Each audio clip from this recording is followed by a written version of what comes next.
Okay, let's click submit here, or click keep it here. Obviously, hand needs to find a land.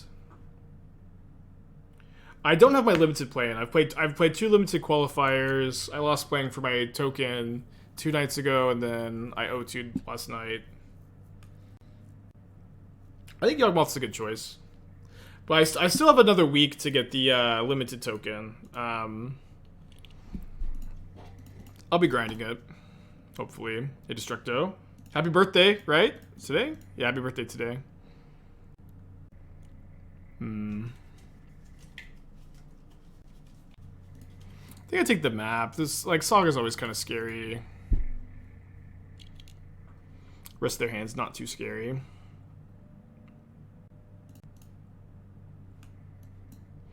then I think we just take the Summoner's Pact and try to Murderous Cut the Dryad.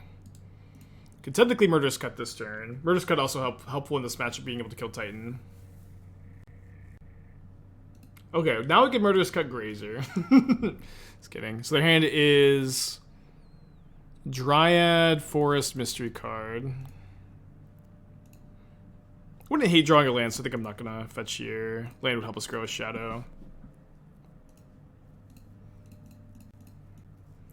Okay, just gonna grab a Shadow here though. Pass back. How many Modern Plains are there? I'm not sure. There's one in, again, like an hour. And then there's a few more today. Like there's one like 5 hours, like I think right after that one ends. And I don't think I'll play that one on stream unless unless Esther brings me lunch and we go into Warpath, I guess. It'd be pretty fun. Okay, so no cards in hand, 5 mana. Yeah, I just don't think we need to kill the Dryad this turn. I may want to save it for Titan, especially if I draw a Fatal Push. Or sorry, not push. Prismatic Ending. What's the Modern Plan? So there's a like Magic Online, the 20th anniversary of Magic Online. The game is very old. Is happening, and there's like this big anniversary tournament. And if you get both a constructed token and a limited token, I think now we just go for the blood here. If you get a constructed token and a limited token, you qualify for the play-in next weekend, or the finals next weekend. And I don't know exactly what the tournament structure of that event looks like, but I'm sure it'll be fun. Sure, it'll be fun. Okay, so let's bring in the Fulminator Mages, the Wear Tears. I think probably cutting all the bolts, cutting the Kolagon's Command, cutting Third Inquisition.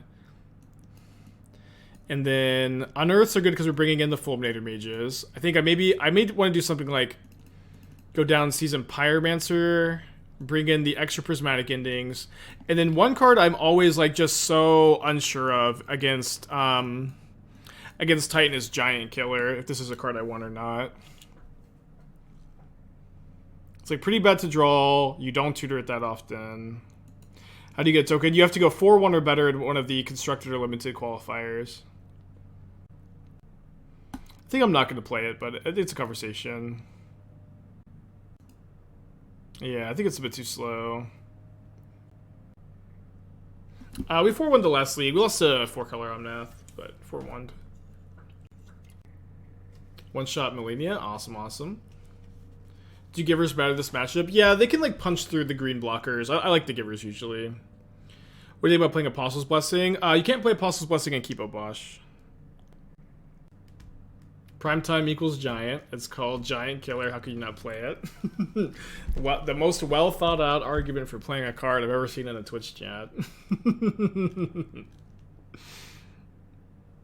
Too late. I've already clicked submit. Yeah, but Judge, Apostle's Blessing, I'm only going to cast it for 1 mana, so I should be able to keep Obosh. Okay, don't love this hand. Unearth is nice if we can draw a Fulminator, though. We have with the Straight Wraith, we have an extra look at it. Ragavan can be good in the matchup. We should have fetched first. I think I will play the Ragavan turn 1, seeing like no Grazer. Could obviously get punished. Maybe it's going to be a Obosh game. Like if Ragavan gets to connect, I go double discard spell this turn. No! Stupid freaking Arboreal Grazer.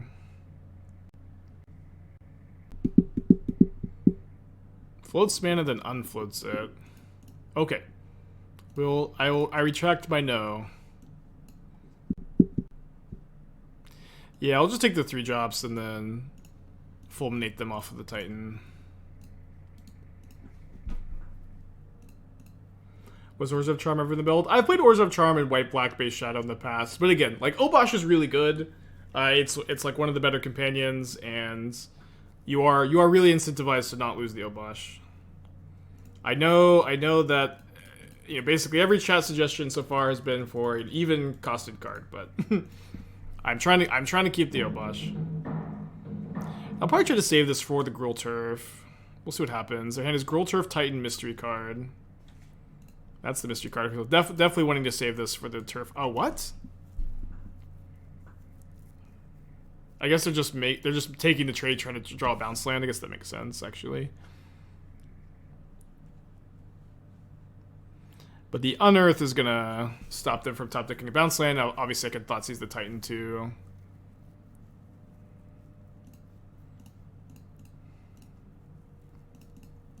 And then Shadow, just gravy on the cupcake.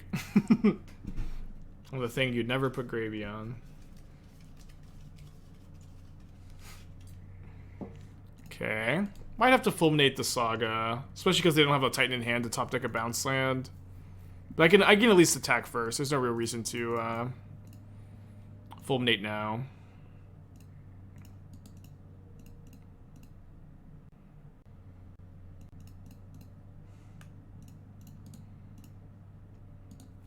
So if they jump block with the Grazer next turn, they're not dead unless I can grow my Shadows.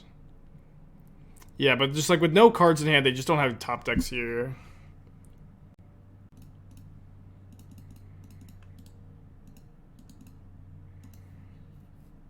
I guess I could have maybe cast. It doesn't really matter, but I could have cast the Spire after the Wear Tear.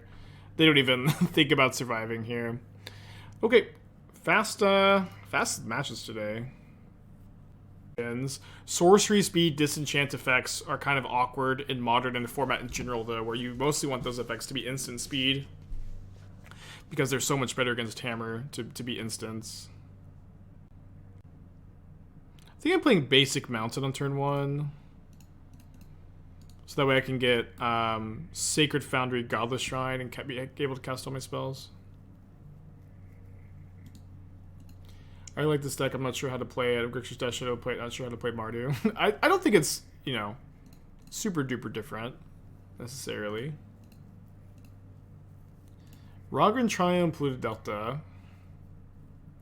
I also say this, I see this all the time, that players are, like, apprehensive to pick up a new deck and worried about making mistakes, but I usually encourage you to pick up a deck if you're interested in playing it and not worry so much. Oh, I should have obviously. Sorry, I should have discard spelled first. This is really bad. Not it's just like here, not worry about making mistakes, huh? I think we still cast the Inquisition. So painful to sequence like this. Obviously my fault.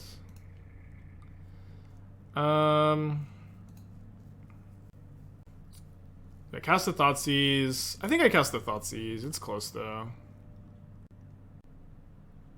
I used to play a Gurmag Angler in the deck, but now there's a lot of Murktide in the format, so I'm playing 2 Murderous Cuts instead.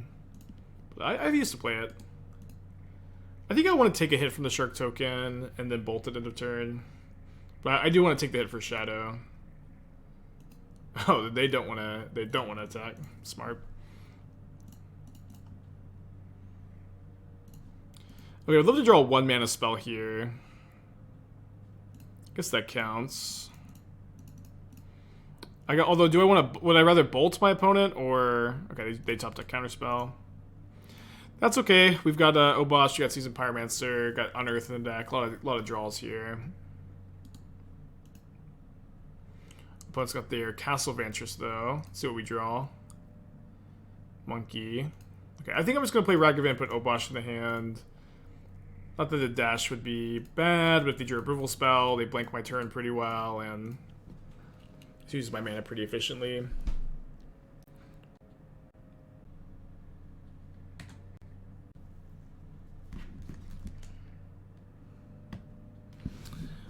Yeah, definitely played into the Prismatic Ending a little bit, huh?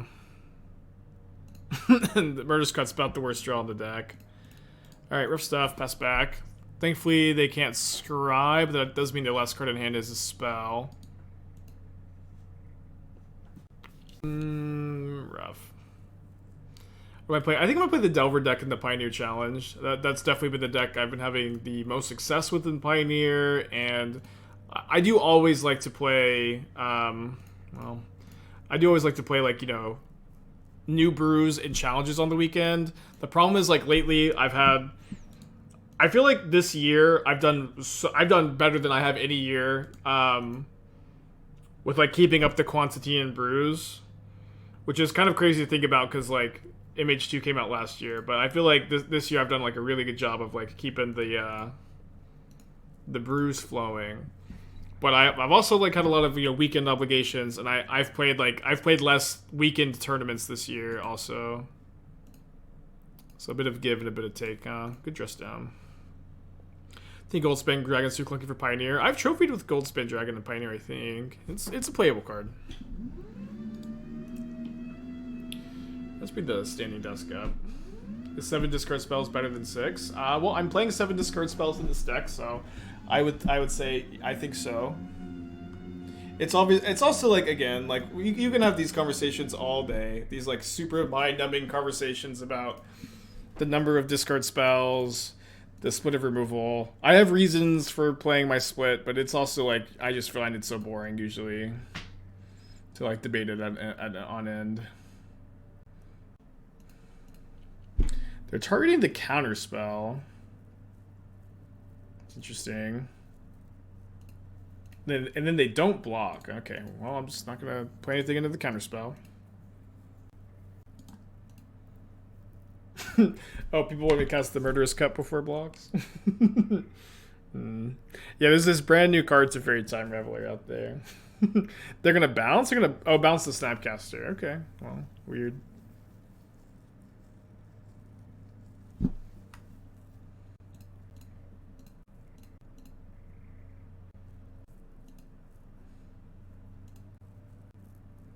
So now they block. This is interesting. If I just ever draw a land, I get to punish them with the Seasoned Pyromancer tokens. Does the Double Master change the legality of cards? No. It's just all reprints and like new arts and stuff. Just a fun set.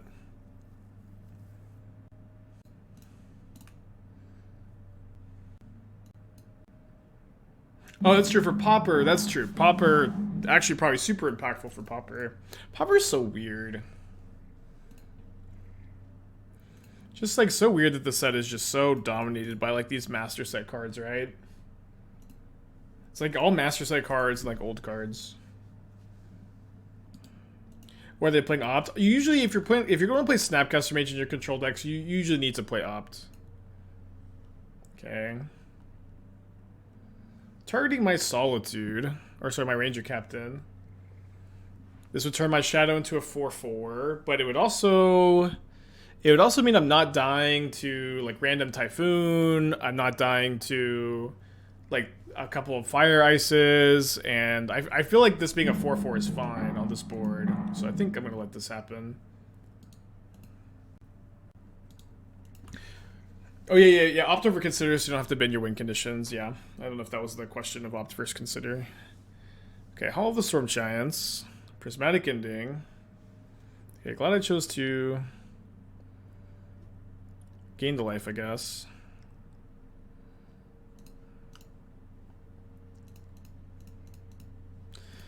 Go Murderous Cut into Shadow into Spyro.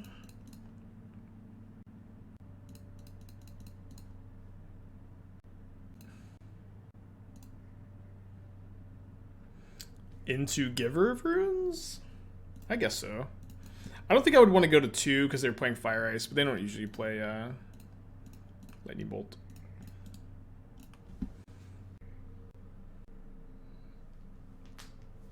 I think that they confirmed that the new card from Double Masters is the only new card, and it's just like, you know, choose your own Guildgate just for limited. Is Fury consideration deck, maybe sideboard? So yeah, this is the kind of the thing about Fury is that, like, I don't think that the Shadow is like super interested in the card disadvantages, the card disadvantage of Fury. Like a lot of times it's gonna be a 2-mana 2-for-1 to kill one creature, which is kind of awkward in Shadow. We're already so mana efficient, and so card quantity matters a lot.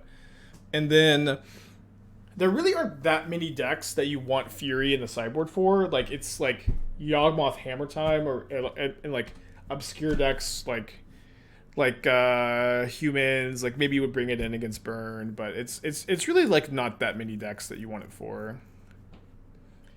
And so, and it's also like against decks like.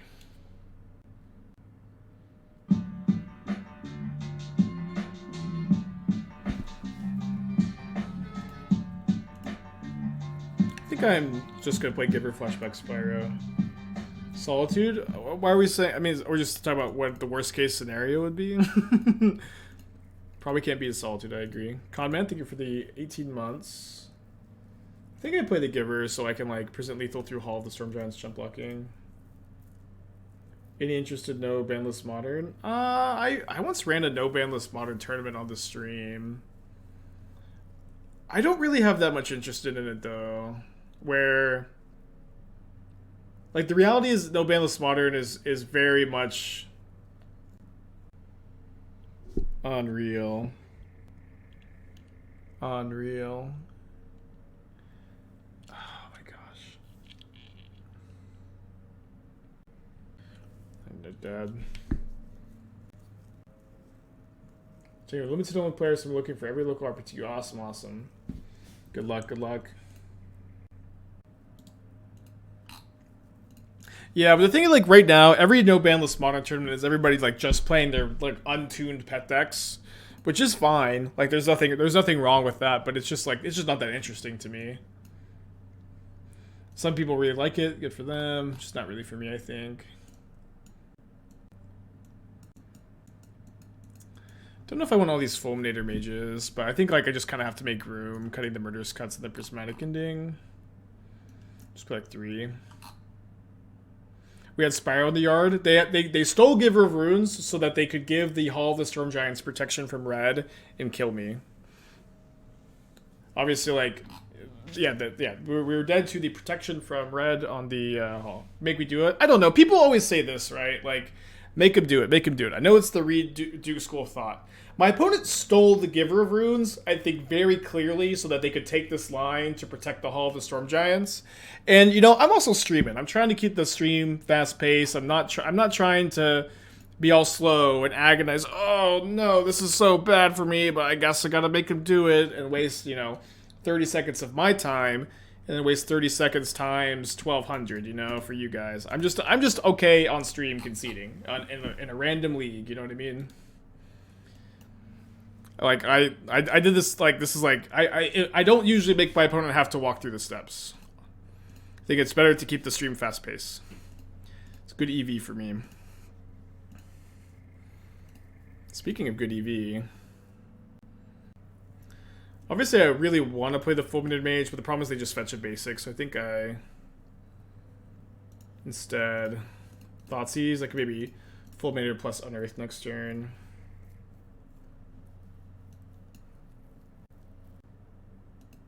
I think I take the counterspell, even though they're not countering me next turn.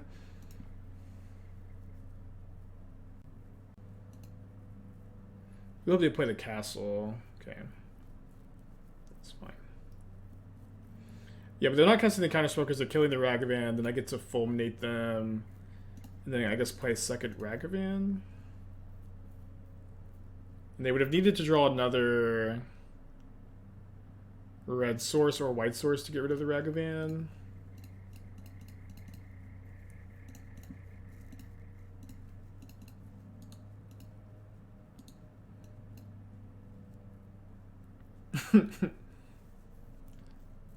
Okay, so now they're gonna ice the Ragavan.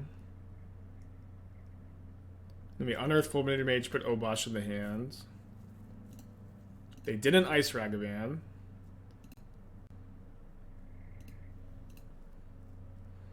Well, I wouldn't have minded my opponent drawing the Verdict, but okay, just unearth the Fulminator. Maybe they drew a counterspell. Yeah, I guess it's true these decks don't play a lot of red. Why didn't they ice the Ragavan? Why didn't they cycle the ice in response? So many questions we may never get answers to. No, they had 2 fire ices in their hand, chat. They played one of the 2.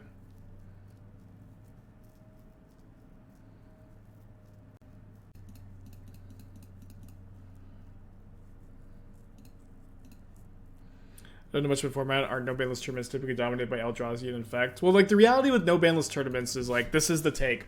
Oh, I bet Eldrazi, Hogak, and, you know, the Blazing Show Infect, these are the only decks. I hosted a no banless tournament. The best performing decks were Amulet Titan and Miracles. But, like, again, the reality, no banless Modern is really just everybody playing untuned versions of their favorite cards that are banned. Which is fine, and, like, it's not, like, super realistic to expect people to have tuned banless Modern decks because of how obscure the format is and how, like, you know, how long it takes to tune a deck with such an open field. But, like, the reality, like, people always act like any, like, one thing is going to dominate this format when the reality is that the deck lists are really untuned.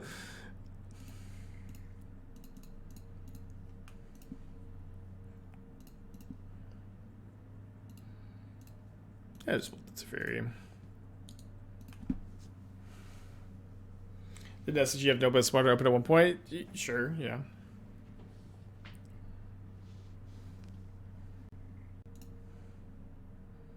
Yeah, I actually think that Eldrazi is probably, like, not that good in in no banless Modern. It's probably somewhat playable, but I think it probably has a hard time competing with a lot of the other decks these days. Okay. Yeah, Steel. Oh, it's very really bad. I guess that works too. Alright, put us bouncing back. Exile's Lightning Bolt. Gonna put me to 3? They'd have to use their treasure. The treasure's definitely got to be pretty valuable to them here. Chalice on 1. Oh my gosh. I didn't think that they'd be on Chalice because they were on Opt. So I guess I need to bring in answers to that post board.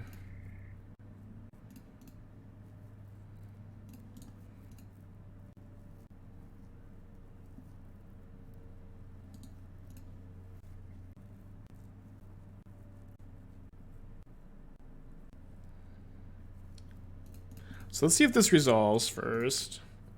Obviously, whatever we get off the Ranger Captain is not going to be too helpful because there's a Chalice in play.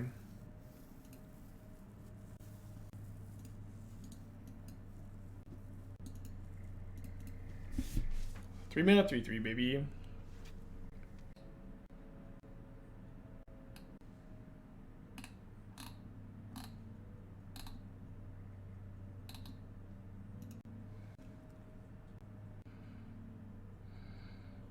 Wandering Emperor, huh? How did we... Oh, we lost the game. By the way, punting game 1 kind of bad. We were so ahead. I've been playing a little bit of... I guess I had the Kolaghan's Command isn't out, actually. I've been playing a little bit of Wandering Emperor and Pioneer off stream lately, and... Kind of don't like the card so much. I don't know. That doesn't sound like a revamp to me. That sounds like, you know, busting out the busting out the old tools. It's been done also, but like, what is Mardu Pyromancer with Lingering Souls doing better than this deck or Grixis Shadow or Murktide or John or Rakdos? You know what I mean? Because that's what it has to contend with. maybe it's favorable in those matchups. I don't know, but you know, a lot of times people will. A lot of times people will start building from this idea of, man, I really like that old Mardu Pyromancer deck. It was so cool. It played Lingering Souls. It had Faithless Looting. It was just the coolest deck ever. I sure wish I could play that deck again. There's nothing wrong, and there's nothing wrong with like wanting to play an old deck that you used to like. That's not what I'm saying.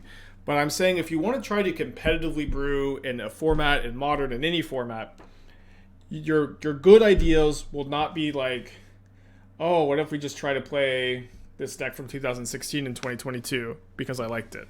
Your good ideas are going to come from the of having an idea that is you think is well positioned in the current metagame, is underexplored, an idea of like, this seems good, this seems underplayed, this seems underexplored. I'm going to try this idea. Dude, Grazer just is so good. Grazer's so much better than Ragavan. It's not even close. Vocal meta is a lot of Murktide. Rakdos is a good choice to beat the meta. I think that Rakdos is good against Murktide. You know, we played against it. I think the last two this week with Rakdos we're 4-1 against Murktide. I do think that the matchup is very difficult though. You know what I mean? Like there are some decks that are maybe just like if you want a deck that's like easy to play and is really good against Murktide, like you should play the 4-color General Rockrick deck. In fact, This deck is also this General Rockrick deck is like so incredibly good against like exactly living in Murktide, Hammer Time, Shadow, like that range of the metagame. Rhinos too to a smaller extent, and then it's like not that good against Titan, not that good against 4-color Omnath. But Rakdos is obviously has like, you know, a very good matchup spread beyond like just like those specific applications.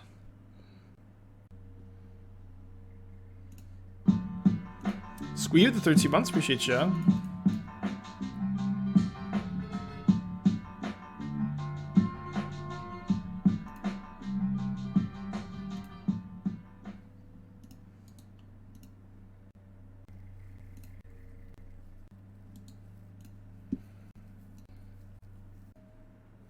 you plan on going back to Mono Blue Affinity Urza? I mean, I'll probably play the deck again at some point, but I don't know. I just always want to be pushing forward. You know, we are going through the next set releases in September, right? It's September or October. It's a long time until another set release, which means that we may get a little stuck on being able to innovate in Modern. But I am still trying to, you know, just explore, you know, where I'm interested until then. And thankfully we have Pioneer as a second format too. Did I give up on Red Green Delirium? I played it last week. I liked it. We had a good stream with it. No, man with 12 months. Appreciate you. I'm glad for the set break, to be honest. The set release burnout's been real. Yeah, I agree to some extent, but like, I don't know why it's like this though. Why do we have Kamigawa, and then like it's 2 months till the Streets of New Capenna, and then it's like 5 or 6 months until the next set, and then it's like 1 or 2 months till the next set. Like, why isn't it just like 3 months between every set? I don't know.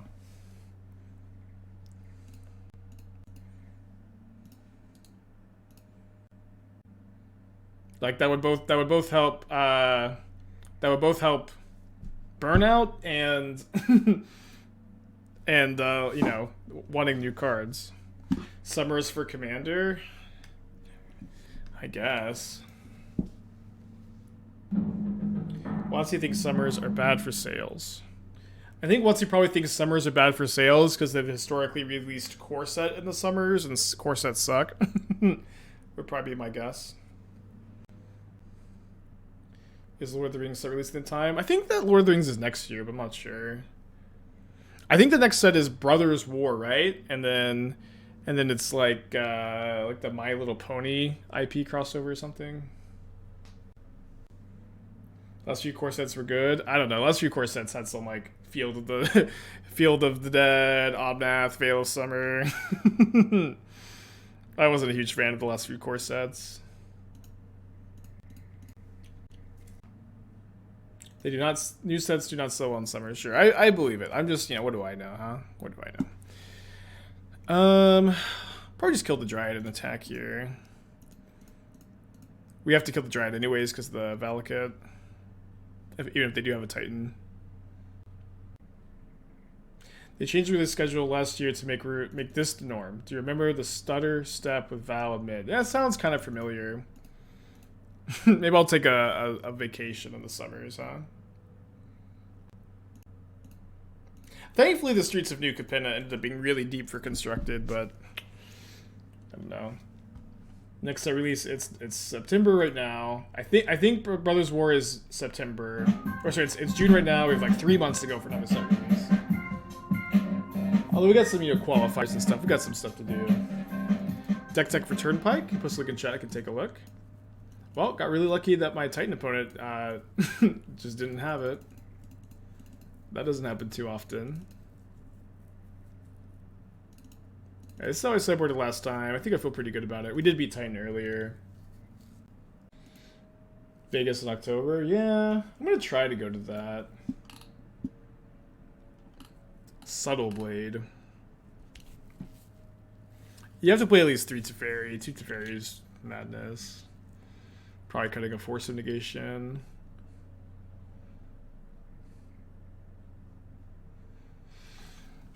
I don't know. I'm kind of underwhelmed by these subtleties. Like, they're not that good early. They're kind of underwhelming late. But these, like... Oh, also, you have to play 4 Esper Sentinel and Blue-White Stoneblade. Esper Sentinel is just, like, the best card in the deck. So, like cutting another Force Negation in the Typhoons. I would probably play the Batterskull over the sort of Feast and Famine, but... Maybe that's not correct. Maybe you don't want to play Batterskull. Maybe this is fine, actually. I don't know. I'll do some playtesting. Play at the numbers. I do think you want 3 swords. But yeah, you have to play 4 Esper Sentinel. It's like not even a conversation. I've played a lot of this archetype. Yeah, I was about to say, I bet you have a Rogran Triumph instead of a Steam Vents. I really hate the Rogran Triumph instead of the first Rogran Triumph instead of a Steam Vents, where like if the plan is to play Rogran Triumph so that you can play Prismatic Ending on turn 3, don't you want that land to enter untapped so you can get an untapped land and curve out and Prismatic Ending to Fairy Time Raveler on turn 3 instead of having to get a tap land? I really dislike the I usually would just play a Steam Vents in this spot. I've got a few different mana bases for this archetype too. You can look at the Stream Decker, dig up and find. But this looks very close to what I usually play, so I don't think I'd really recommend anything too different from this. 4 Rusty Pieces probably went too many. Let me look at my last Blue-White Stoneblade list, actually.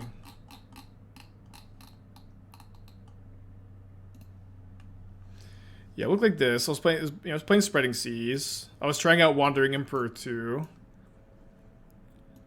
I don't know. Wandering Emperor's good, but I've always felt like it always looks way better when my opponents have it than when I have it, I feel. I probably wouldn't play this Lion Sash. So you could do something like this and play like Subtlety over Spreading Seas. And maybe cut the Jaces. Play like 2 Force of Negations. And maybe do your split of the equipment. That could be correct. I think 23. I guess 22 lands with the 4 Spreading Seas. Maybe 123 without all these cantrips. Had some Typhoons in the sideboard. You know what's kind of weird though? I feel like I would usually beat 4-color Omnath with Blue-White Stoneblade. I'm not saying like I had a good matchup or anything, but matchup didn't actually feel that bad. But yeah, you need 3rd Teferi. Maybe we play like less than 4 Subtleties too, but you definitely need the 4 Sentinels. March Overseas. You could play some Marches too. That one's kind of tricky. Let's throw a Weird Tear off the top, huh? What do you think made that favorable matchup? I'm not saying it was a favorable matchup for sure. Just that I beat it more than I lost to it. But, like Sentinel felt good in the matchup, and you also like I was playing. I don't know. Like I just like remember I would just keep beating it, and you know, I don't think that the swords are good in the matchup too, but I don't have a great answer for you, to be honest. I don't really know. Just know I kept playing, I kept winning. Maybe good variance for me. Something about the matchup I don't understand. Look with the 3 months, appreciate you. Yeah, happy to snipe the Titan from the top of their library. I think Subtlety is so good right now. Could be wrong. Still may feel like the best shell. Yeah, I mean Subtlety's okay. I don't know. Like Murktide is really popular. Hammertime is making a comeback, and Grixis Shadow is popular too. Subtlety is like bad in all those matchups, but I do think Blue White is like kind of good. Blue White still is kind of good against Grixis Shadow. I mean, yeah, maybe it's just kind of good in those matchups anyway, so it's okay to lose some percentage points. I don't know. An interesting thought for sure. Okay, so no Titan in hand or anything. You get to grow the Shadow. I think I do want to Murderous Cut the Dryad, attack with the team. And then I can put Obosh in my hand post-combat. I'm assuming that they're going to trade Saga token with the or Ragavan with the Construct, but if they don't, I could put Obosh in the hand, I guess. Maybe Chump Block as well. Yeah, your list might be good. Like, if you're right about Subtlety being really good, then I'm obviously into it. I'm just not sure if you're right or not.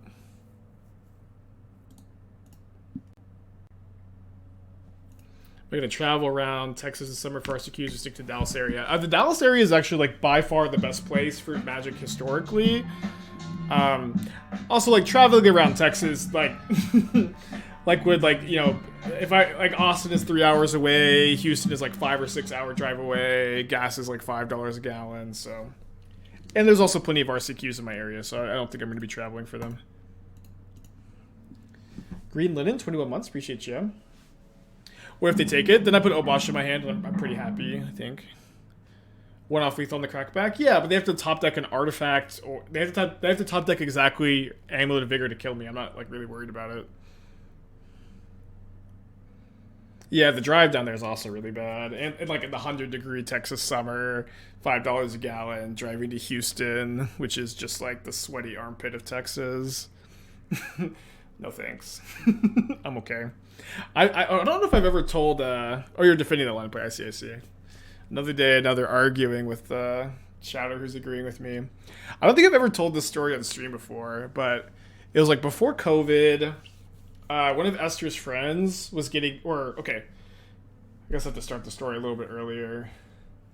But, okay, so Esther's friend gets out of a really long-term, like, 2-year relationship. And then we're hanging out, and Esther says to her friend, oh, look at this watch that Everett bought me. And then the EE on 0... Wait, do they have lethal? No, this is the construct doesn't have haste. Sorry. So Esther goes, oh, look at this watch Everett bought me. And then without missing a beat, without responding to anything Esther said, her friend goes, look at this Apple Watch that my boyfriend bought me. Looking Mantic for the Twitch Prime. She doesn't acknowledge what Esther said. She just says, look at the Apple Watch that my boyfriend bought me. And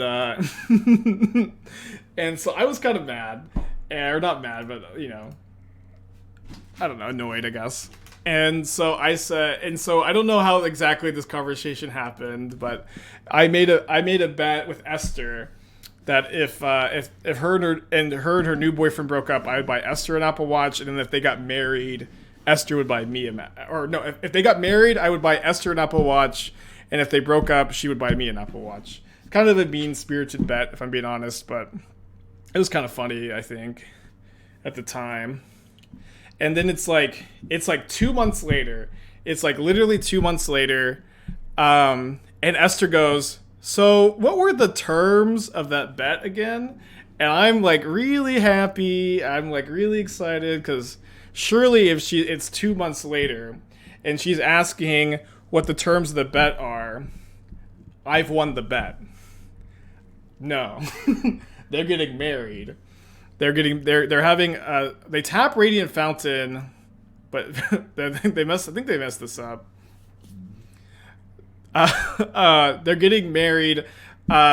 It's this whole thing where she's Indian and her parents don't want her to get married, even though they're in the same caste, and they want her to do an arranged marriage. It's really big and dramatic. I'm gonna not sack, so I have lethal on the attack here.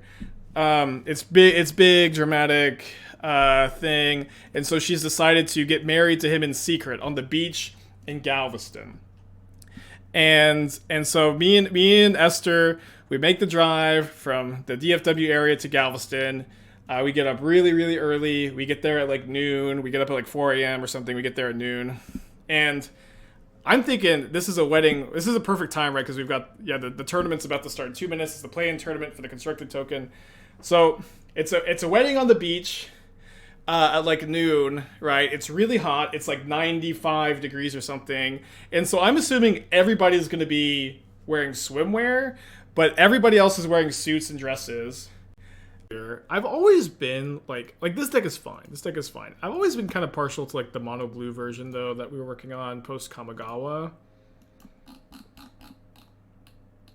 Where like the deck is the blue version is more explosive and a bit more consistent with the mana base as well.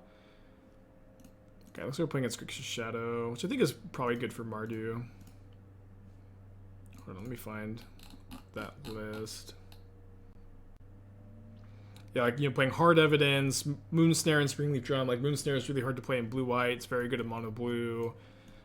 This just always feels like mean, lean, clean. That being said, like, Esper, Sentinel, Portable Hole are powerful cards. And so it's kind of like a... Dude, that hand was pretty good against Inquisition. It's kind of a trade-off of, like, power level versus consistency, I think, where this deck, it's the added power of playing Smith, Sentinel, Portable Hole, although the deck is maybe slower because of it. And then the mono blue deck is more consistent in its mana base and maybe a bit faster. So I guess that just kind of some loose thoughts about the two different versions. If you want to, I do think that blue-white is definitely has more eyes on it and has like maybe more results too. I think your list looks pretty good. I think I like the number of 3 Urza, 4 Thought Monitor, 3 Thought Cast. That looks pretty good to me. I like that you're main decking Metallic Rebuke and not sideboarding any copies. I usually find Metallic Rebuke in the main deck is good, and then post sideboard there's like basically always going to be more impactful sideboard cards. Core Firewalker doesn't seem that necessary. Like most Urza Saga decks are pretty good against burn. I think that's not an exception. And then double white's gonna be really hard on your mana, so I don't think I would play that card. I would probably play Flusterstorm over Spell Pierce too. I like the 3 dispatches. The Resting in Peace and the sideboard are fine. I'm not sure if I like the explosives actually. I feel like it's hard to like explosives on 1 or 0 in your deck sometimes. I think I would probably not play any copies of explosives. Okay, I think I want to play 2 shadows this turn.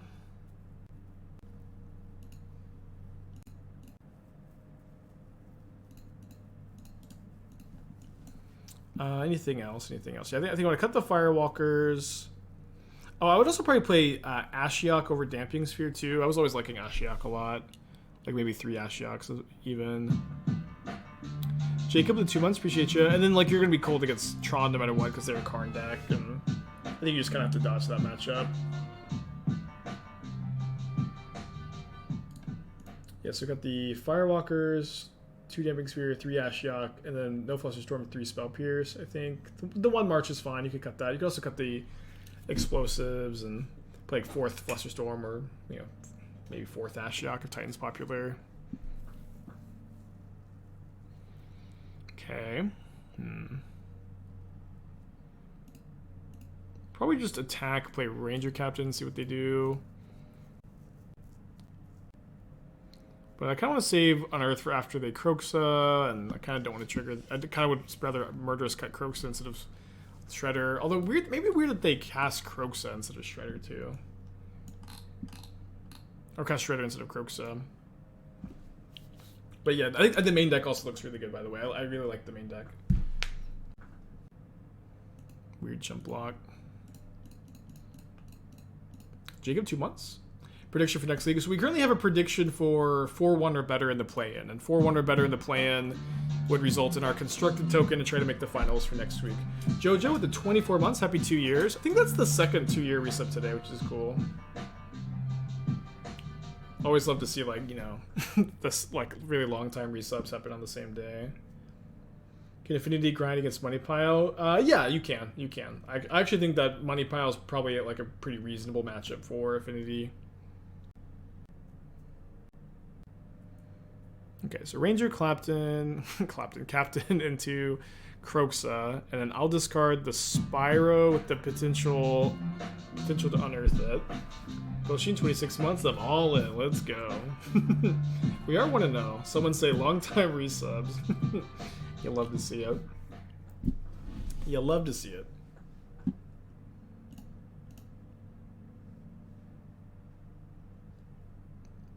Think the modern meta will meaningfully change after the All Access Pass expires? I don't think it meaningfully changed is maybe a funny word, but I don't think it really changed that much with the pass being around. Like there's a little bit more 4-color. It's not like super duper noticeable, but there's more 4-color. I was hoping to find a fetch land to grow the shadows here. So what happens if I attack with the team? If I Murderous Cut again, the Shredder's gonna be big enough to eat a shadow. So I guess I can Murderous Cut the Kroxa though, and they can't drown it because of the I'll be shrinking my graveyard. When I go back to Houston party, yeah, that was the last time I was in Houston, and I'm not in a big rush to go back. I don't know. Yeah, I think that you'll see less 4-color in tournaments after the All Access Pass, but I think it's like a very small amount. I also, you know, I think one really good sign for the health of the modern format is the fact that Canister, who I'm pretty sure is the content creator who has more hours on 4-color than any other content creator, and Canister is like kind of off. Sorry, I shouldn't have delved over the shadow of my Unearth deck. Sorry. But Canister is kind of like off the 4-color deck is what I've been told. Maybe my reports are a little off, but that's what I've been told, and I think that kind of bodes well that the format is like adjusting for the 4-color deck, and it's like I don't think it's that well positioned on Magic Online. I think it's got a big target on its head. It's obviously still a fine choice though. He said that midweek metagame, yeah, and like there's basically nobody's opinion I trust more on like the well positioned of the 4-color archetype. Obviously like Mason and Titty Pills and a few other players. Like Gab plays a lot of it. I've definitely Oh yeah, I wonder what Gab did anybody like who listened to midweek metagame say like what were Gab's thoughts on Canister's thoughts there? Maybe we should just all listen to it together, huh? Can I redeem a Pioneer deck? You can. We may have a timer on the channel points, but if you have cash money, you can.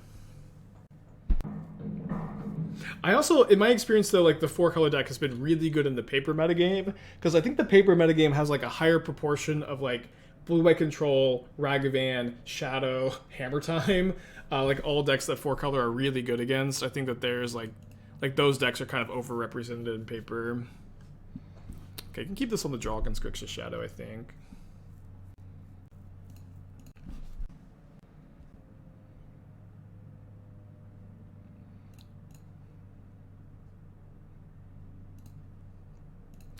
Modern paper metagame seems more memey.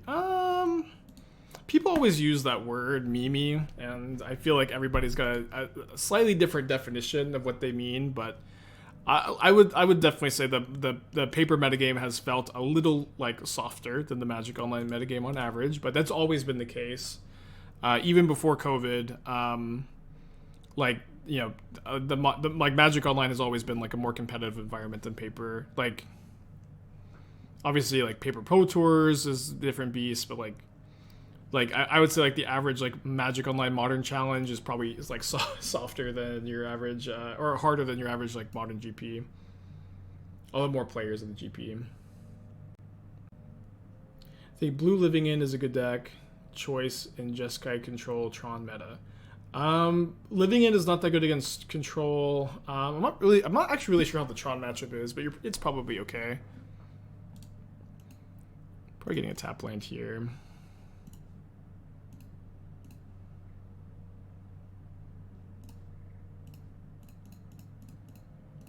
And also like it's not like paper is like just these are like very small changes. It's not like paper is like just so drastically super soft compared to modern. It's really just like very small differences.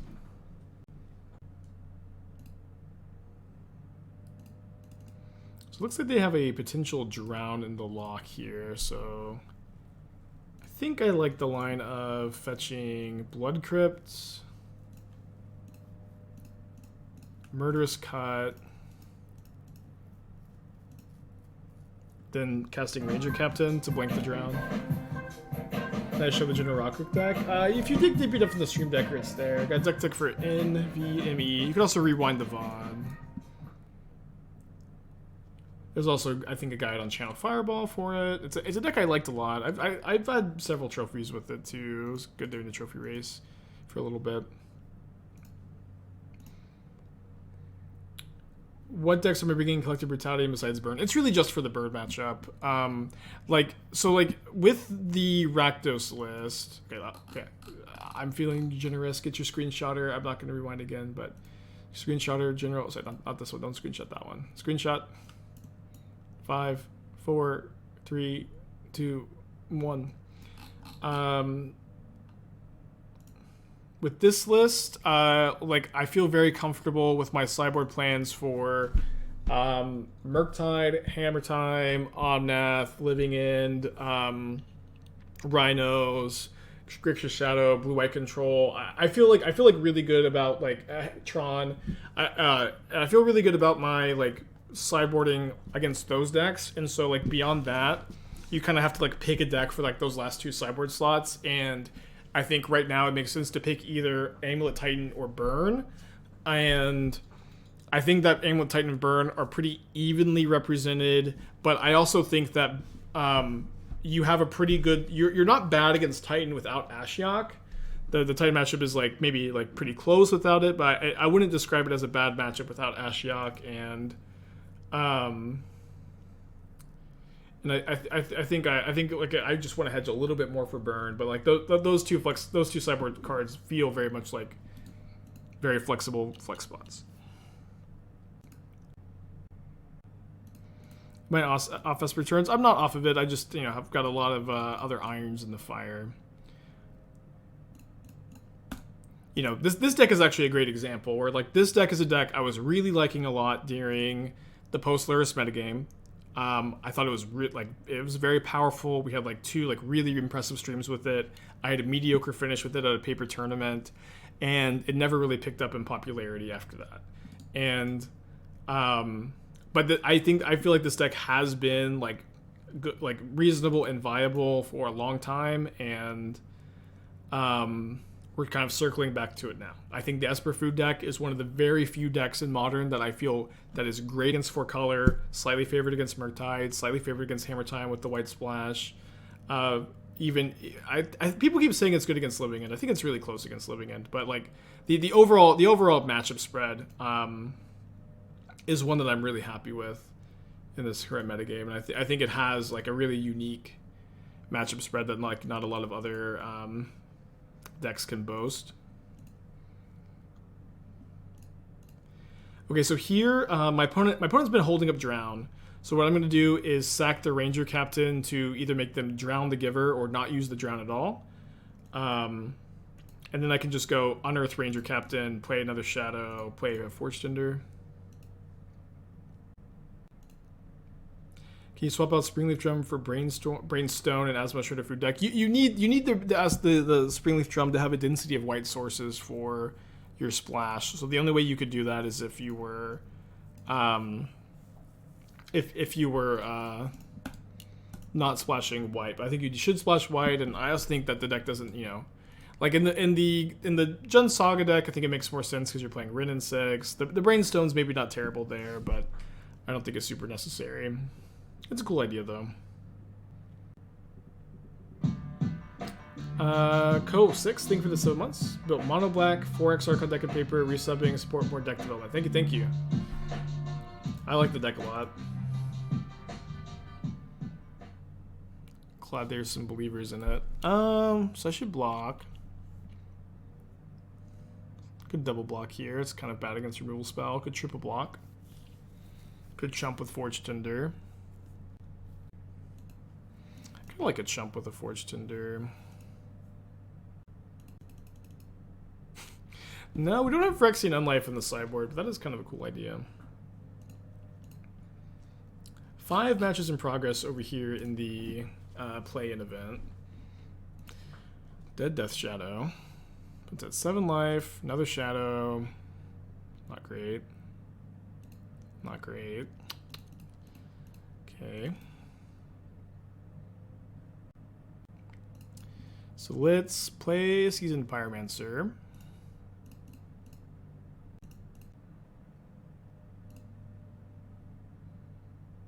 Prismatic Ending, a Shadow. And pass.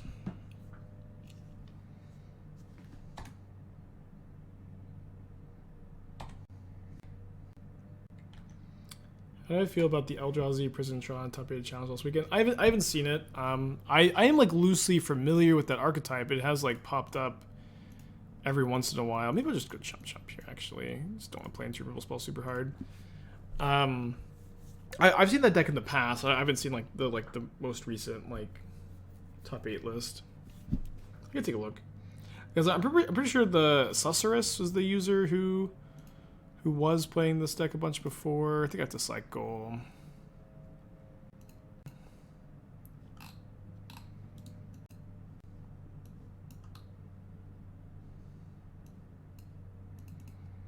guess now we're dead to removal spell, but our plan definitely involved drawing like a relevant spell too, which we have failed to do. I don't know. This deck has always been pretty cool. I think it's been a little underplayed. I think LSV did like a video with it too, or Deck Guide or something. I could be misremembering, but there may be some content on Channel Fireball on the archetype.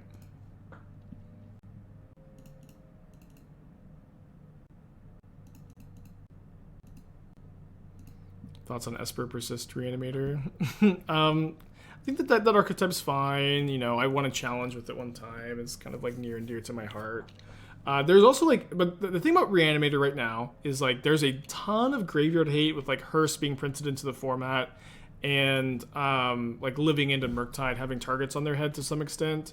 So like I don't think that Esper Ephemerate Reanimator is very well positioned at the moment. So if you do want to play a Reanimator deck, I think at the moment recommend the mono black, not this one, but the mono black Reanimator archetype I've been messing around with, where game 1 you increase your range of really powerful nut draws to hands that have a Margrave Persist or Urborg Cabal Coffers, and then post sideboard you do some deck building and you transform into just a mono black Coffers mid-range list, and you blank any graveyard hate that your opponent's bringing in.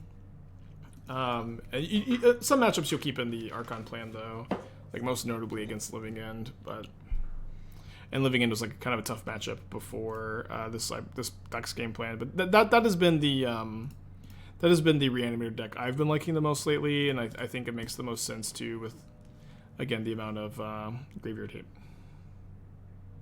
Graveyard hate is never not played. Yeah, I just kind of feel like especially with Hearst being like main decked in some decks, and that it's and Hearst is also like kind of like particularly worse for Reanimator than like Relic and Lantern are, because like those are one-time use effects a lot of the time, and like Hirsch just sits in play and is super hard to deal with.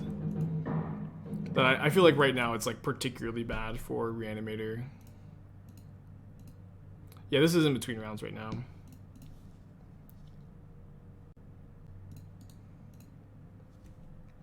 Is Osmovine so good? I mean, I had a pretty good win rate with the deck, but, you know, deck's like pretty high variance, and I definitely do feel like I ran well with it.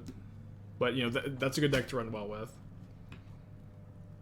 Do we have to request deck list, or can you send the 50k in a link? You send the 50k in a link. I'm not sure how else you would do it, to be honest. Okay, discard a land here. Yeah, the Gora's Vengeance deck, that one's been really fun to mess around with. Alright, let's cast the Seasoned Pyromancer here, I think. We could maybe put Obosh in the hand and try to save the Murderous Cut, but I think I just kind of like using my mana, impacting the board some. In the Coffers deck, you'd like 3 Golos main in the Karn version. Well, yeah, in the Karn version, you do want to be able to Karn for your Golos, I think. Like the Esper Asmo or Vengevine deck more. I mean, the Esper Asmo deck has been like one of my favorite decks ever. That one pretty easily, I think, is the answer. But it's also like feels like kind of a hard deck to compete with too. Just because, again, one of my favorite decks ever. Okay, so Dead Giver of Runes. No real reason to give protection and response because they're tapping out. They did miss their land drop last turn. I'm gonna put Obosh into my hand, and then I could leave back an elemental token because of Ragavan, but I think dealing my opponent a multiple of 3 is pretty relevant with Obosh in hand, Lightning Bolt in hand, Lightning Bolt in the deck. What deck would you play Thought Scour over Consider? In Modern, I don't know if there's like any deck I would at the moment, but I have like some obscure, like, you know, the Jeskai Demi-Lich deck. I have both in there at the moment. Okay. So land for Obosh is fine. Obviously spells are fine too. Maybe not the best spell. But still missing land drops. One match in progress on the plan, so I think we'll have good timing here. Patron, thank you for the 1 year. Appreciate ya.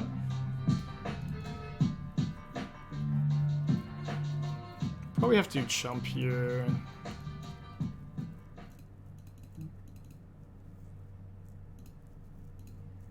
We have Drown to lock up.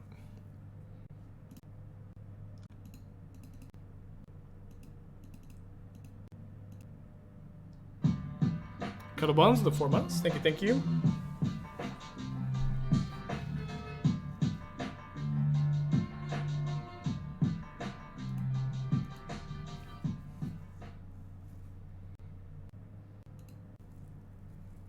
So if they do find a fetch land, they are kind of incentivized to fetch Shock so that they can present lethal, although I guess they're really unlikely to do that like main phase. So I think we jump with the Forge Tinder. Okay, maybe like bring back Spiral tokens, block Pro Black or something, play around Drown in the Lock.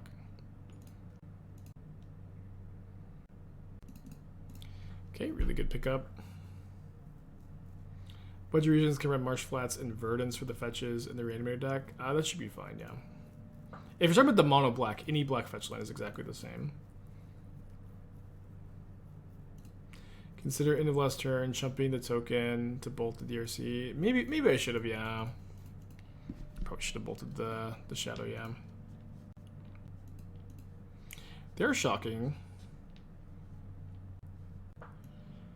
It's really well-timed fatal push.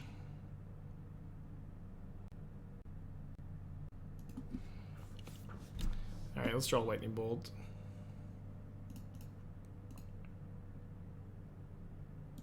Oh, sure, I should have sacked. Should have sacked after blocking. That would not have been a bad draw, though, but... Come on, Lightning Bolt off the top. Guess we take that one, huh? Guess we take that one. We do let our opponent connive, and we're dead to a removal spell, but maybe they don't have anything, huh? I think, you know, either way, we're about to get to play round 2 of the play-in. Are they just going to gracefully bolt me?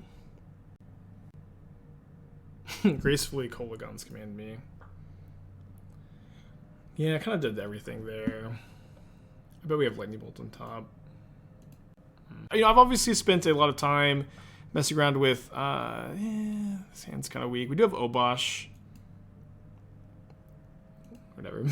Yeah, don't play Dryad Arbor. I also think 24 lands in a deck with 4 Wrenn and 6, 3 or 4 Wrenn and 6 is like one or two too many.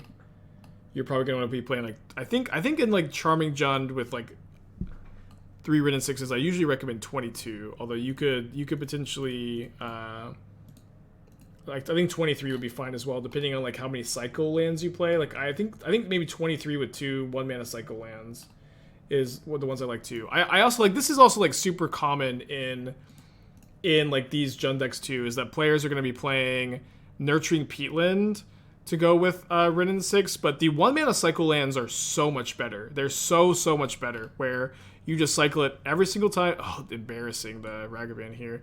But you cycle it every single time you draw it, and then as soon as you find a Wrenn and 6, then your cycle land is going to be able to be netting you a ton of card advantage, as opposed to these Canopy lands, which are really slow. They cost you your land drop. They cost you 2 mana to cycle instead of 3.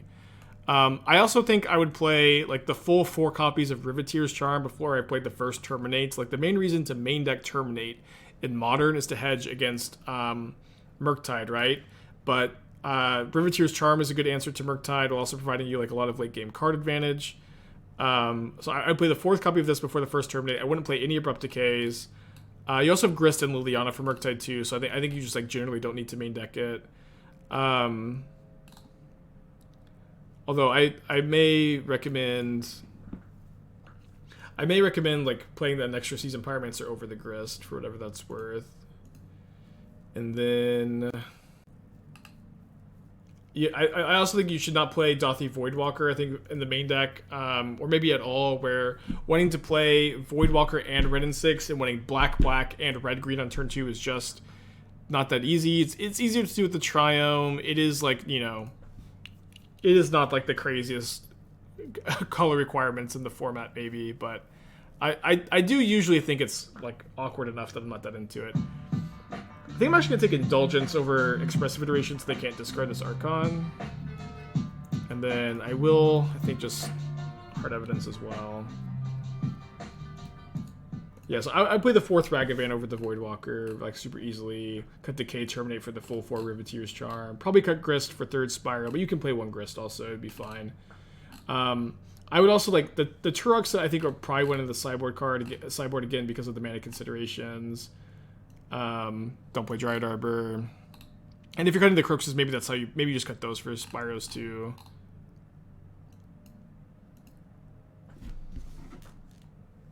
I see a lot of people playing like I see this deck building mistake a lot too, I think, where there's a lot of people playing like 1 Force of Vigor and like an Ancient Grudge in the sideboard of Jund, but in my opinion, it's way more important to play like 3 Engineered Explosives, because these cards at the moment in the metagame are mostly for Hammer Time, and the main way you are losing to Hammer Time is them Sanctifier invecting you, and so having as many answers to Sanctifier is important. Although it is true Riveteer's Charm can help you answer Sanctifier pretty well, but I just think you should play 3 Explosives, and your Rhinos matchup also gets better incidentally, but it's, you know, mostly for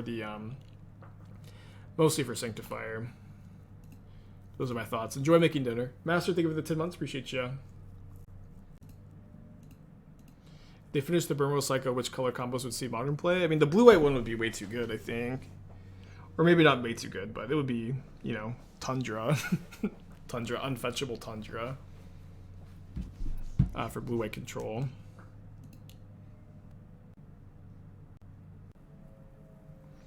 The play-in is 5 rounds. We have to go 4-1 or better to get our token. We're currently 1-1, beating Omnath, losing to Murktide. I like Trick of the Main. I mean, Trick of the Main is really powerful. Again, like, this is also, like, every deck building decision is a decision point of consistency versus power level, right? So Turok main deck does increase your power level, but the triple black in the 3-color deck, I think, does diminish your consistency to some extent. In my opinion, the diminished consistency is not worth the increased power level when you could just play like Seasoned Pyromancer or more Seasoned Pyromancers and just not commit to needing triple black game 1.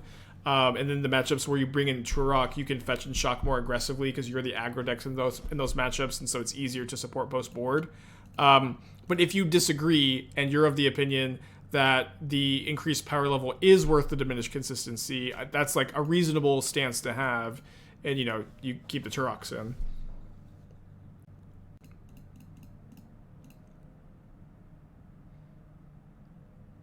Oh yeah, that is a good clip. Hold on.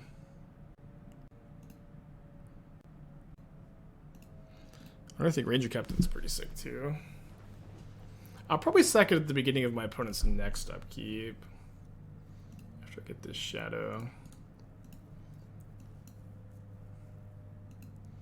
Yeah, tier 2 and tier 3, in my opinion, just usually isn't. Oh wow.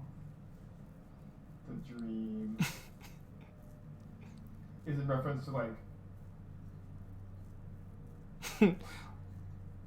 Yeah, it's the only time I've ever gotten to do this, but on Magic Online you can undo the Grove of the Word Billows and kill the Death Shadow over and over again. Yeah, Young Spike. No, I don't have a limited token yet. I've played 2 qualifiers, I lost both of them.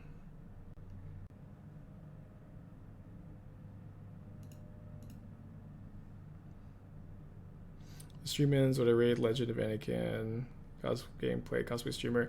Yeah, I usually don't like to raid people I'm not familiar with, if that makes sense. Where I feel like it's kind of irresponsible to send 1,000 people to someone that's maybe not ready for the 1,000 people, or if you just don't know them, you don't know what you're sending them to. But congratulations to them for their college graduation. My favorite limited format of all time? Probably Dragon's Maze, Gatecrash, Return to Ravnica. Not necessarily because it was like, the best format ever or anything, but I was pretty partial to it because it was my first limited format I got super heavy deep into. I'm sure my opponent's tanking on. They must have some kind of interactive spell here. I don't think I'm supposed to like play around like 2 lightning bolts though, or fire ice lightning bolt. I'm just gonna, or like fire ice Archon me. I think it's better to just have bigger death shadows and then play 2 shadows, put Obosh in the hand. Cause it's so awkward if they have like remand for Obosh and I didn't make these shadows 8/8s.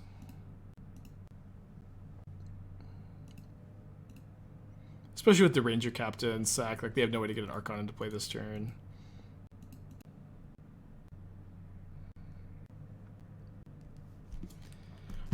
Right. So if they crack the fetch, both shadows are already lethal. I think I just go to combat here.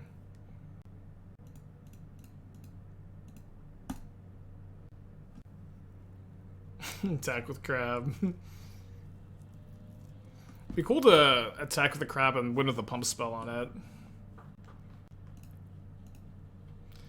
So I'll give one of my tokens pro blue. Oh. Okay.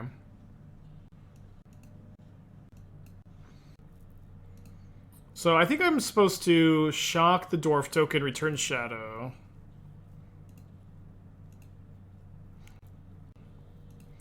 Better than returning Ranger Captain because I just can't cast the Ranger Captain. This game's about to end. And this forces my opponent to chump with the Crab, so you're going to need another token generator for them to Archon, and this almost definitely stops them from double Archoning me. Because they're making they're looting instead of making a treasure. I get to put them to 6. I have 2 lethal shadows in play next turn.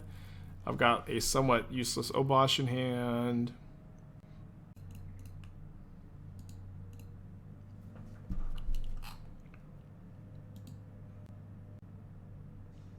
Kind of surprised it didn't shock you loot. Yeah, I guess killing the giver wasn't like that relevant. I'd be dead here.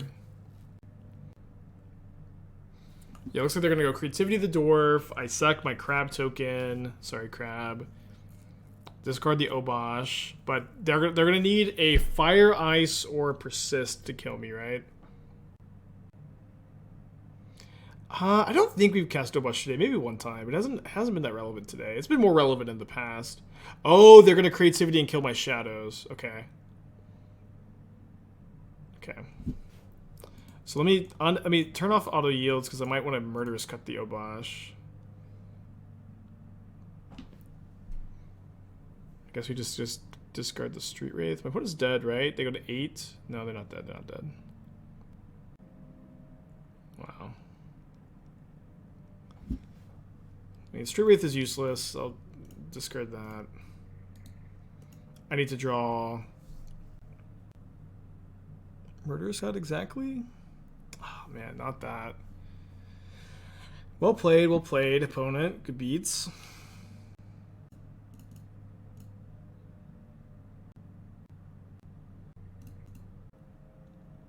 This caused a little bit of lag there.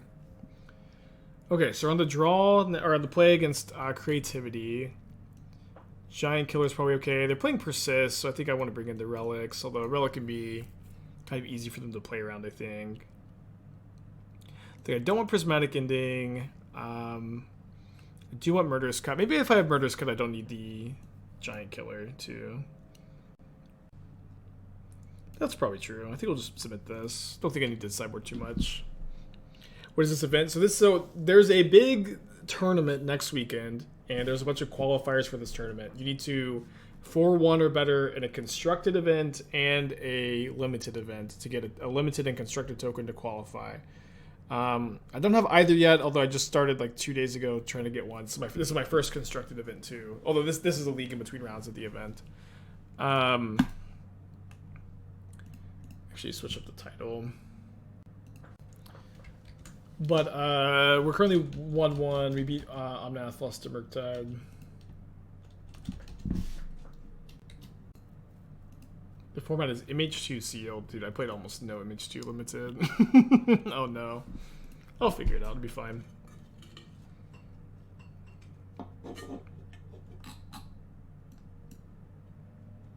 Hex-Parasite's so good. I haven't liked it in a long time. It's maybe better than I give it credit for, but I was never even like a huge fan of it in the past. But it moles to 6. 9 matches still in progress. Pulls to 5. Make Murktide smaller. It doesn't seem very relevant. It's very mana intensive to do so, and to make it like marginally smaller. This hand with Unearth in hand doesn't really mind about getting Inquisitioned very much. I'll just take the card that does something. Think Fiddlebender still has potential in today's format. Feels too slow with Ragavan in the format. I mean, I've always played Fiddlebender with Ragavan in the format.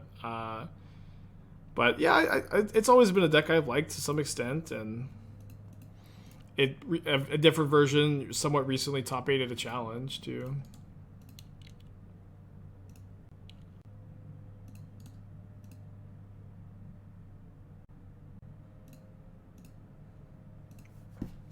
I wonder if it's better to play this game a bit slower and put the Obosh in the hands. Maybe discard Obosh to Seasoned Pyromancer. I think I will. I feel like the Seasoned Pyromancer this turn doesn't do that much.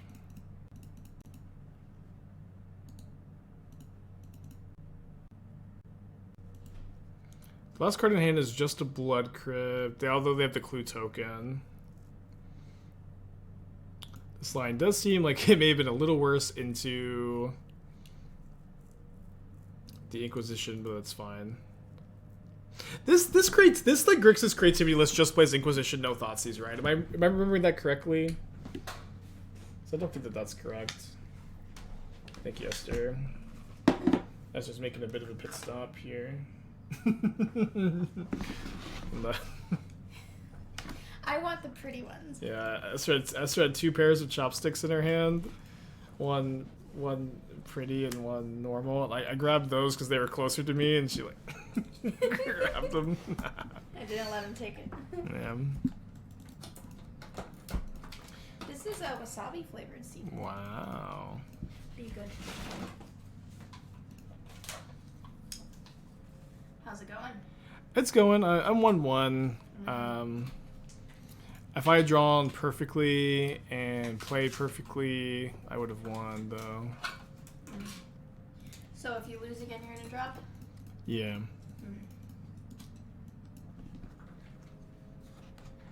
Do you have any soy sauce? It's in there. Okay. 1 packet though, so you probably just need to like drizzle it on top. Alright, I'm not gonna play around creativity. I think I'm gonna play the Obosh this turn. Loki, thank you for the 4 months. Appreciate ya. Or maybe like Shadow, hold up Murderous Cut into Obosh next turn was better.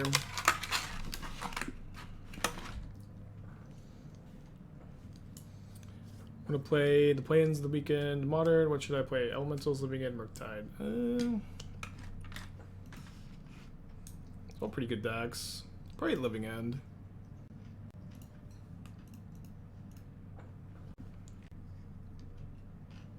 How does a play-in compare to a challenge? I mean, a play-in is just 5 rounds, so it's kind of like a preliminary event, which it's probably about the same level as like any of your normal prelims. I don't know if you how familiar you are with those. Yeah, I think creativity is pretty underplayed. I agree. I don't know how the 4-color versus creativity matchup is. Maybe if Spider Space is still in the chat, you can enlighten us a little bit. Or any other creativity experts. How confident do you feel you can open this soy sauce packet?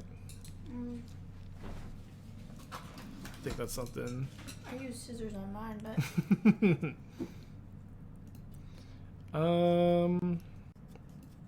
it's kind of, I feel like somewhat risky. So if I don't kill this, they chump block the shadow. I think I'll go for the throat here. This is the main event for the modern tournament for Vegas Magic 30 invite only. It should be open tournament. You want me to drizzle it? Yeah. Thank you.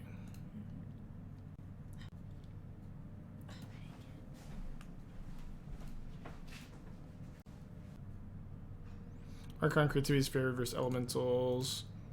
A little unfavored versus counterspell build. That makes sense. And then also like the dress downs may be tough too. Okay, going to game 3. I think I like how we've sideboarded. I don't think I really want to change too much up. I could maybe want like the first Forged Tinder because they do have some red removal, but it's probably just fine to resubmit.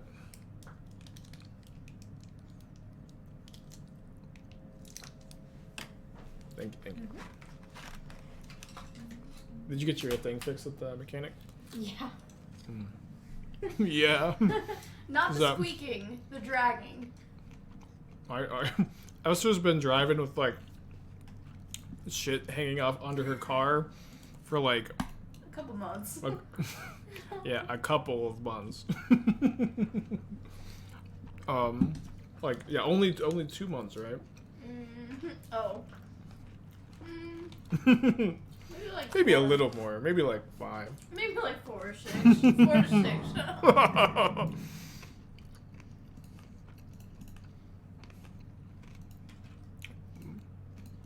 I have shit dragging on my car. You don't get your inspection. We both have. What a perfect couple we are, huh?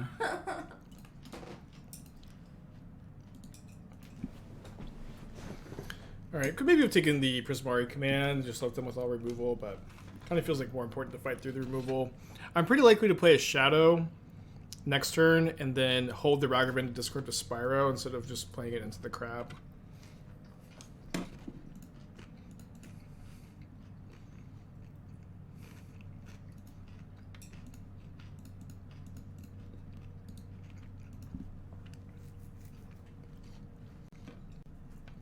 Thank you, Spider. Weird to take the removal when your hand is 2 Pyromancers. Well, I mean, I think the Terminates can... You might be right, but... I feel like I like just getting through both of them immediately and not being that worried about it. Wait, hold on. I cast Ragavan instead of the... oh my gosh. Fuck, I'm sorry. I meant to cast the Shadow. Kind of... I'm not super used to eating and streaming, multitasking. You might be right, though.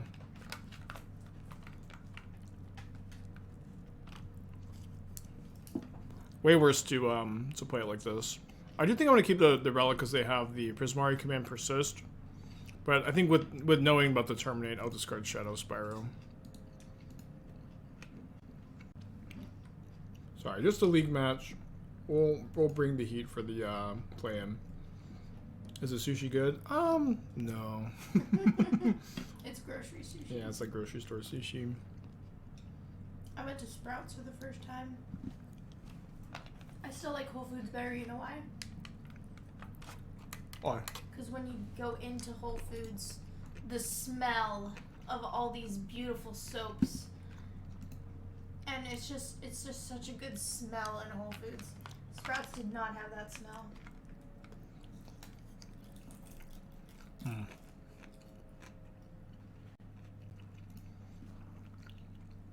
So this probably prompts them to go 2 damage on Ragavan, loot with Prismari command, and then that sets me up okay for second Ragavan plus Relic.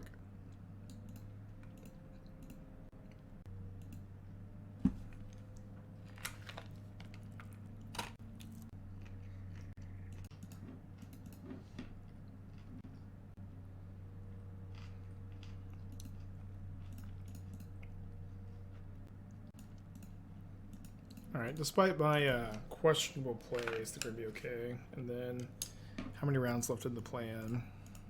2. Okay, so next round should be starting soon. I'll stand up in the desk and we'll bring the heat. Oh, man. Gas station sushi. Falling apart in my chopsticks. It's not a gas station. Sorry. Very prestigious Sprout sushi. Kerbro's gifting a sub to RM. Thank you. Appreciate you, Kerbros.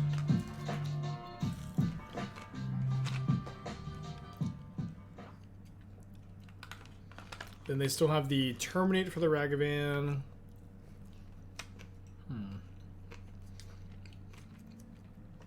Oh, I told them the Jinna's wedding story. Although I remember now why I didn't tell it to the stream like when it happened. It's because you told me not to, but I think enough time has passed, Tom. I think you told them about it before today, did you? Maybe I did. Maybe it was just the abridged version. I think I'm gonna not waste my time tapping Relic, which is very lazy, but it's just never gonna be relevant this game. Tari, thank you for Twitch Prime. Appreciate you. Alright. Thoughtseize would be nice. Not least like land creativity here. Alright. Can't play the giver, so we just go ahead and attack.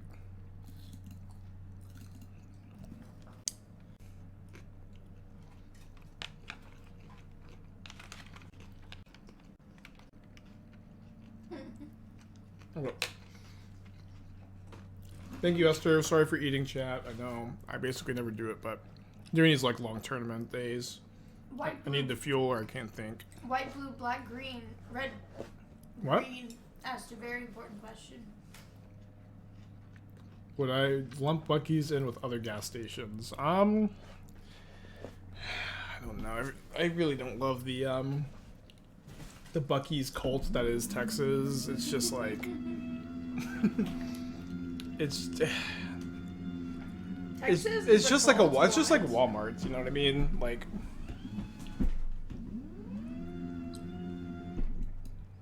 it's like Walmart also has groceries and oh what? What just happened? What just happened? What did they target with the creativity? It was x equals 1. They just... How can you do x equals 1 without targeting something?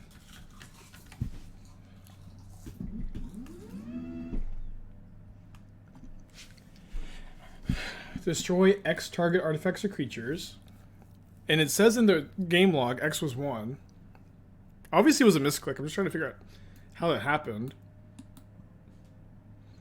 They were dead to bolt. Oh yeah, they were dead to bolt, yeah. Yeah, so they would have won anyways. Target the treasure, then use the treasure to pay for it. Oh, I see. Okay. I thought they only had 1 treasure, though. Yeah, that's probably what happened, though. No, if there was all targets in hand, we would have seen all the cards in the library revealed, though.